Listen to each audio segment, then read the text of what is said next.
Hoy es el diálogo, es un espacio donde conversaremos con integrantes de las diferentes mesas que conforman Diálogos Nacionales, un proyecto plural, diverso e incluyente de la gente para la gente. Diálogos Nacionales, un pacto social por el Ecuador, porque la respuesta está en el diálogo. Hola amigos, estamos en un espacio de Hoy es el diálogo. En esta ocasión tenemos que contarles que es jueves 30 de junio, se termina el mes y con el mes afortunadamente se terminó un paro que ha durado 18 días en el Ecuador y que nos ha tenido a todas las partes tensos, pero hoy se llegó a una firma de un acta de paz y se va a trabajar en algunos puntos.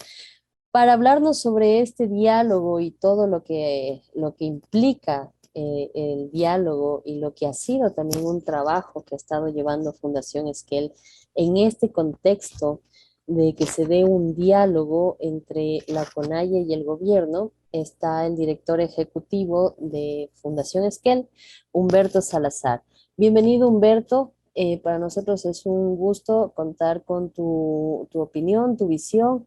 Y la primera pregunta de cajón es, ¿qué te ha parecido este proceso de diálogo y ha concluido o empieza un nuevo trabajo aquí? Sí, no, es una pregunta muy profunda y muy interesante, ¿no? Yo diría que, al igual que la mayoría de ecuatorianos, yo siento que, que este conflicto que vivimos los últimos 18 días era un conflicto que debía evitarse. Creo que realmente es inaceptable que a nivel de Ecuador cada 2, 3 años tengamos que pasar procesos de conmoción social con tanto dolor, con tanto sufrimiento y con tanta incertidumbre para el país.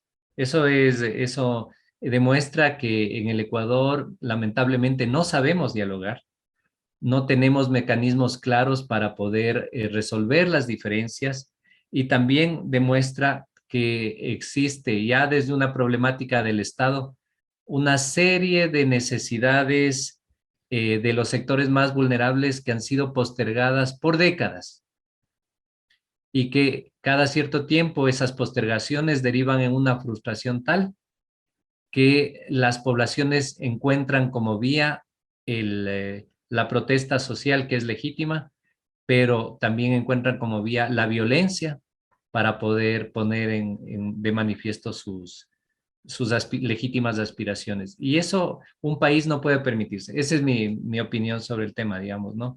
No podemos llegar a una situación tal que para poder responder a las necesidades de los sectores más vulnerables se generen espacios de tanta violencia. Yo diría, esto es un asunto de Estado, no es un asunto de gobierno, pero se necesita dar respuestas urgentes por ese lado. También la etapa demuestra que, como decía, como no sabemos dialogar y como hemos encontrado, se ha encontrado una vía para poder generar presión de fuerzas a los gobiernos para que tomen decisiones, se está generando una pedagogía muy peligrosa, que es creer que el acto violento permite generar y alcanzar resultados en términos de conquistas sociales. Nadie gana con esto. Yo quiero decirle al país, le quiero decir a todos los que me escuchen, todos perdemos con esto. No hay ganadores. La fractura social que se ha producido en estos días es absolutamente terrible. Hemos demostrado que somos un país de fracturas muy duras. Espero que no irreconciliables, pero la verdad es que muchos están festejando y no creo que sea un momento de festejar.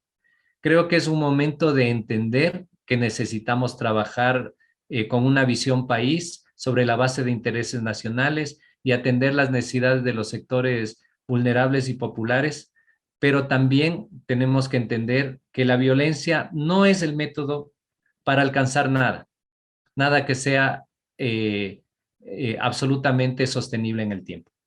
Yo diría que por ahí mi evaluación. Ok, has dicho dos cosas, o sea, todo razonable, interesante, pero dos cosas que inquietan. Una, inquietan porque la violencia se ha visto un tanto justificada en el decir no se logra cambios si es que no hay un remesón, una deconstrucción, un choque, ¿sí? Y ese es o sea, el estereotipo que se tiene, ¿sí? Ujú. Entonces, y ponen ejemplos a veces, claro, y las revoluciones, tales fechas, no se hicieron estos cambios de manera pacífica, y esa es una idea que se tiene y que, bueno, ahora con lo que hemos visto se está quedando instaurada, ¿no? Claro.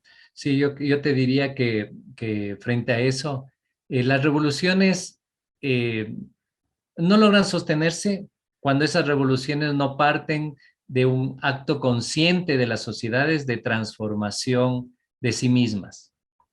Cuando se produce una revolución violenta, lo que se genera es un cambio de situación de fuerzas.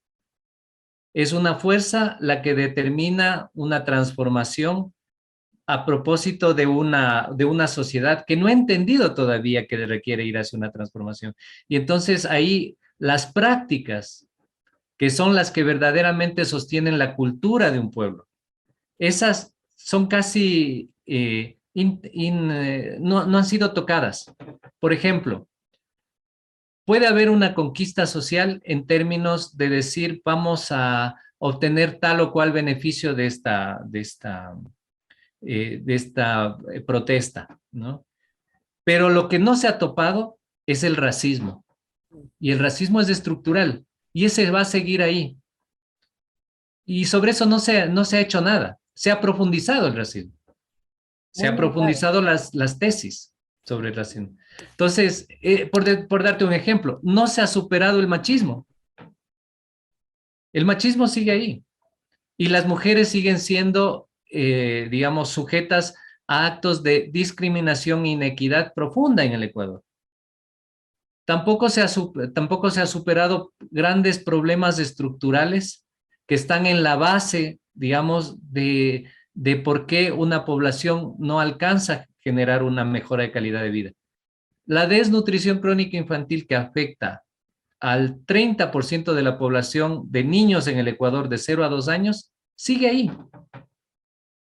Entonces, ¿qué alcanzamos? La pregunta, ¿qué alcanzamos?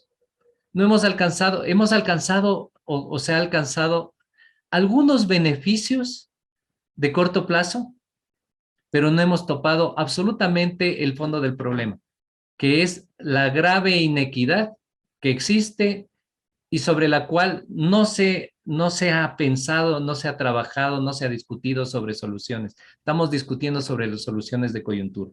Claro, claro, el tema del racismo se dejó ver mucho y creo que cuando tú hablabas de fracturas te refieres a eso, una de esas fracturas podría ser eso, se visibilizó mucho en esta ocasión, más que incluso en el 2019 me atrevería a decir, porque sí es un tema que todavía no se lo topa, no se entiende que es un país intercultural y multicultural y que hay una convivencia, etcétera. O sea, miramos como externos a los que vienen, o sea, ellos vienen como si estuvieran fuera del territorio ecuatoriano, ¿sí? Entonces, quizás sea por ahí el tema de trabajar, tal vez trabajar la interculturalidad, trabajar, claro, porque son situaciones límites también. Llega a una situación límite y explota, de alguna manera explota el problema, pero para que no llegue a explotar ese problema, sino que se resuelva en el proceso. ¿Qué temas se deberían tratar? Yo digo, o sea, sería algo como la interculturalidad. Sí, yo te diría que sí, pero iría incluso un poquito más allá, porque diría, de los temas o de lo que podemos ver ahora es que el Estado no ha podido generar o no, nosotros nos definimos como un Estado plurinacional y multiétnico, pero el Estado no sabe procesar qué es ser un Estado plurinacional y multiétnico, no sabe. Hay mucho desconocimiento del otro. No conocemos cómo funcionan bien el mundo de las nacionalidades, que es parte de este Ecuador. Y las nacionalidades tampoco son muy sensibles o han, digamos, han estado suficientemente preparadas para vivir en la complejidad de ser un Estado multinacional. Tampoco. ¿Y por qué lo digo? Y en esto quiero ser claro en decir que nosotros acabamos de vivir una suerte de estado de guerra. Es increíble que las ambulancias tengan que ir en territorio ecuatoriano con banderas blancas. Es inconcebible. Es inconcebible que existan ciudades sitiadas y que en el país tengan las ciudades y las poblaciones que no estuvieron en la protesta social, tengan que pedir corredores humanitarios. Estuvimos en una situación de 18 días en las que la población ecuatoriana que no estuvo en conflicto pedía tregua. Es inconcebible, es inconcebible. No hemos logrado entendernos en nuestra diversidad. Tenemos que aprender a convivir con la diversidad. Y ese convivir es de parte y parte. Yo sé que existen muchas vulneraciones de derechos y muchas aspiraciones legítimas postergadas. Pero lo otro también es una indiferencia frente a las poblaciones que no entraron en conflicto. Y hay que decirlo. Creo que aquí, cuando decimos, bueno, ganaron unos, perdieron otros, perdimos todos, la verdad. Y parte de lo que perdimos es que nos hemos reconocido en nuestra incapacidad de poder vivir en comunidad. Bien, frente a este escenario, porque es cierto, o sea, se logró, se logró tener un acuerdo de paz, pero sin embargo los temas de fondo no se han tocado. Además que por lo que se escucha en la ciudadanía, no es que tampoco estén así todos felices con ese acuerdo momentáneo, ¿no? De lograr 15 centavos el galón de la gasolina, la disminución, ¿no? Eso comparado para vidas que se han perdido de lado y lado. O sea, eso no justifica, o sea, no. O sea, ¿qué hacer? ¿Qué hacer a partir de ahora? ¿Qué hacer? Yo creo que es muy importante, digamos, hay varias cosas que también hay que pensar aquí, ¿no? La una es que cuando pensamos en el juego de partes con dos actores, ese es una visión, digamos, que también se queda un poco corta, porque estuvieron presentes otros actores. Hay otros actores que jugaron aquí, actores que juegan desde fuerzas ocultas, actores con propia agenda. Y entonces yo creo que un primer elemento es visibilizar los intereses que estuvieron jugando colateralmente en este proceso. Eso porque es fácil usar a las partes para lanzarlas como carne de cañón, pero hubieron otros que estuvieron ahí, digamos, desde las sombras estuvieron actuando. Es muy importante para este proceso de reconciliación nacional que podamos identificar esas fuerzas, porque esas fuerzas son las disgregadoras. Esas fuerzas les interesa el caos y hay que visibilizarlas, porque cualquier nuevo esfuerzo de acercamiento, de un esfuerzo de reconciliación, un esfuerzo de poder resolver problemas estructurales, se verá enfrentado a los otros intereses que ven el caos como una oportunidad. Entonces yo creo que ese es un primer elemento. El otro elemento es que para poder avanzar hacia adelante tenemos que coincidir en algo, que necesitamos coincidir que cualquier tipo digamos, de nueva diferencia tiene que procesarse dentro del marco del Estado de Derecho. Eso es para parte y parte, ¿no? Estamos diciendo, el Estado de Derecho debe ser lo central. Salirnos del Estado de Derecho significa salirnos de esos acuerdos vinculantes que nos permiten convivir como, como ciudadanos, Ujú.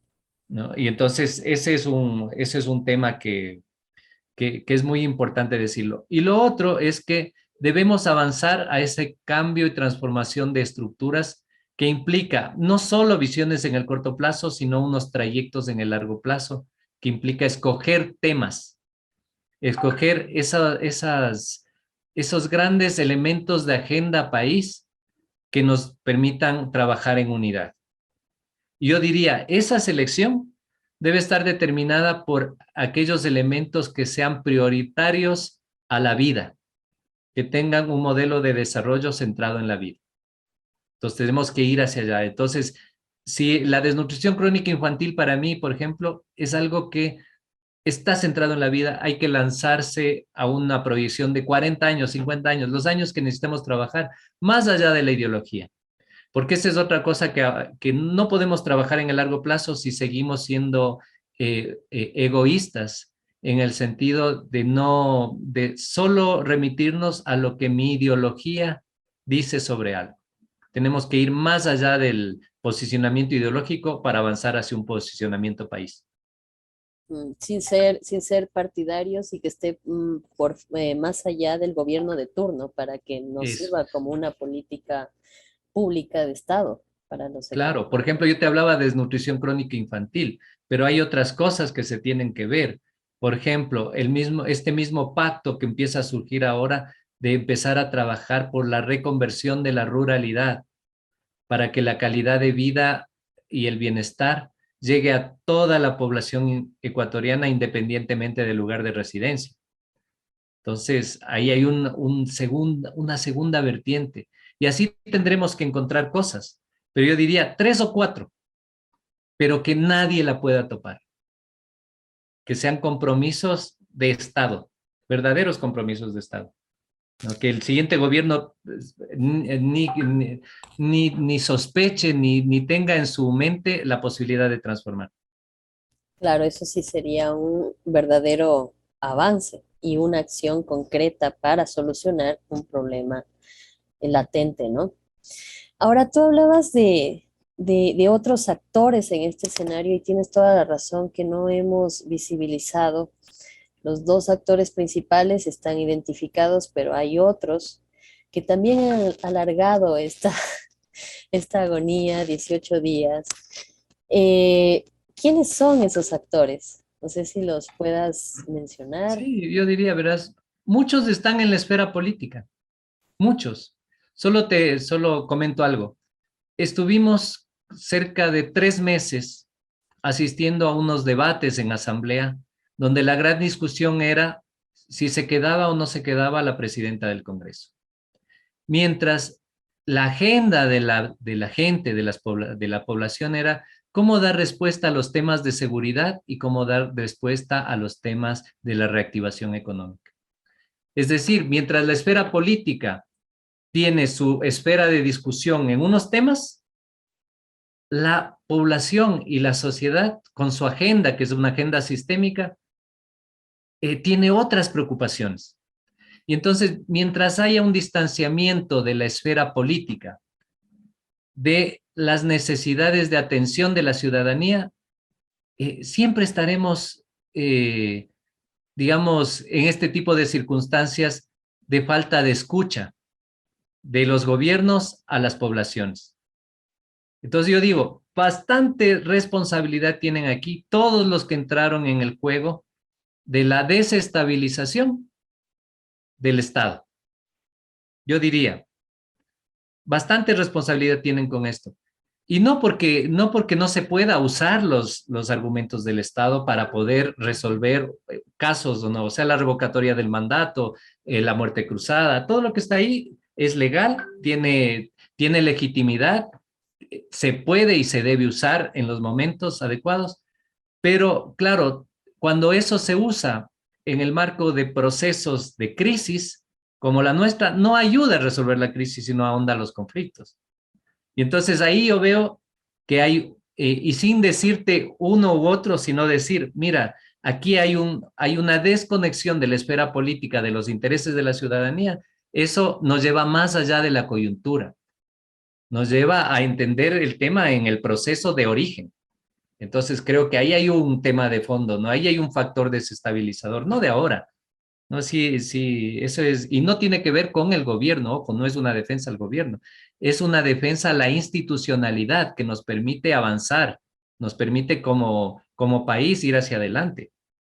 Entonces, ahí tienes uno. Otro, yo creo que son ese conjunto de organizaciones que no están dentro de la esfera de la ley.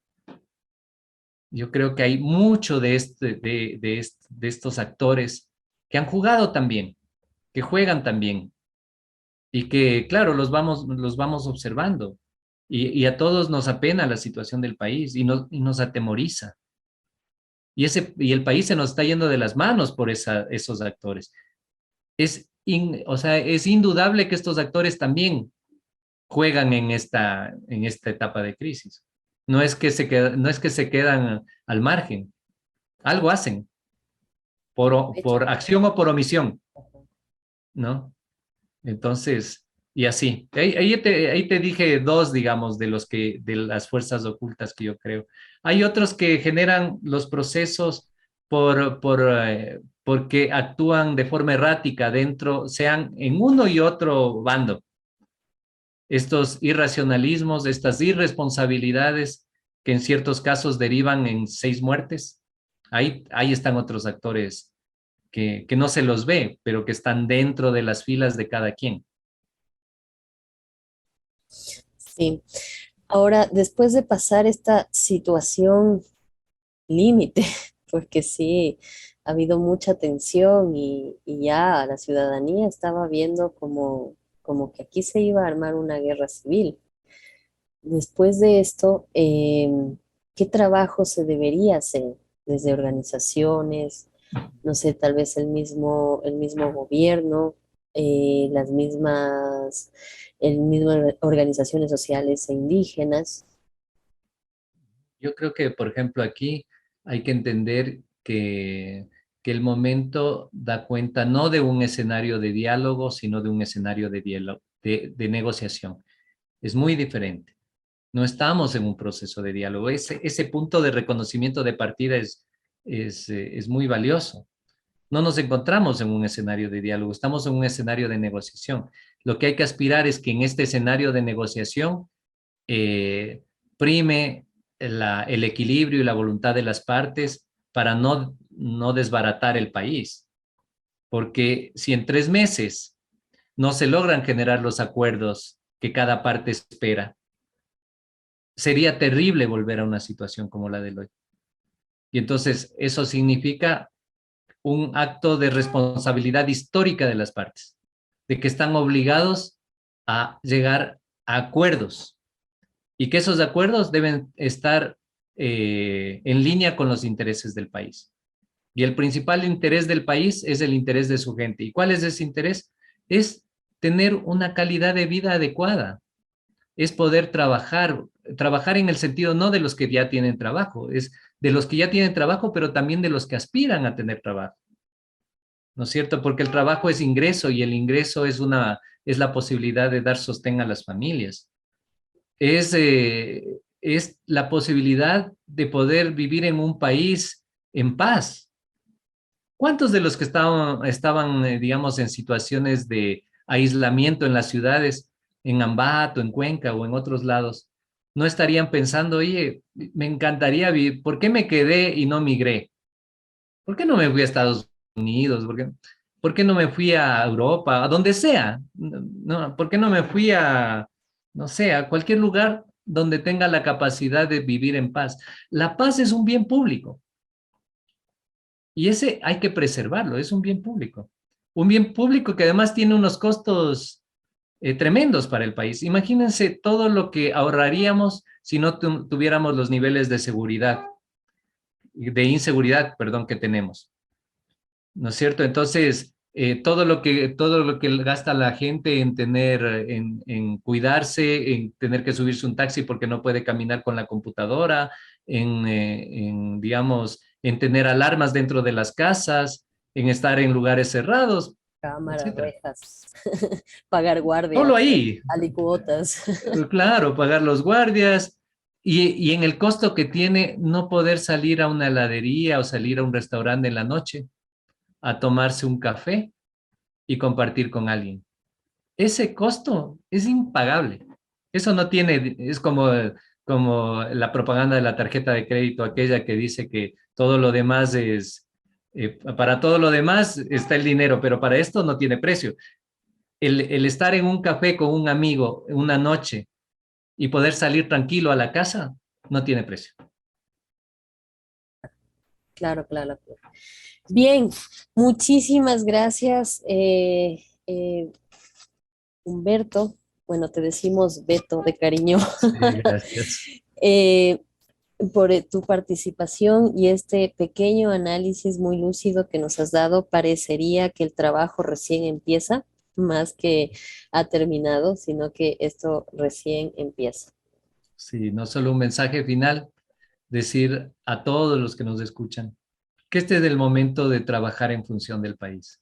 No paremos la máquina, más bien multipliquemos los esfuerzos por ser mejores y eso significa colaborar entre nosotros, conocernos entre nosotros, evitar las desconfianzas. En muchos casos la gente tiene o tiene impresiones del otro sin conocerlo. Sin conocerlo ya lo etiqueta. Y de repente si lo conoces un poco, a lo mejor dices, oye, con esta persona tendría la oportunidad de caminar largo en un proceso de construcción de país. Así es que mi mensaje es ese, avancemos, colaboremos, rememos en el mismo barco hacia el mismo sentido en este barco que se llama país. Con Apuntemos empatía, hacia un sentido. con Y ese empatía. sentido que sea, y ese sentido que sea la construcción de un país en equidad y con justicia social. Listo. Muchísimas gracias, Betito, por tu participación. Gracias a ti. Gracias. Hoy es el diálogo, es un espacio donde conversaremos con integrantes de las diferentes mesas que conforman Diálogos Nacionales, un proyecto plural, diverso e incluyente de la gente para la gente. Diálogos Nacionales, un pacto social por el Ecuador, porque la respuesta está en el diálogo. Esta es una iniciativa financiada por la Unión Europea, implementada por Fundación Esquel. Europa se siente.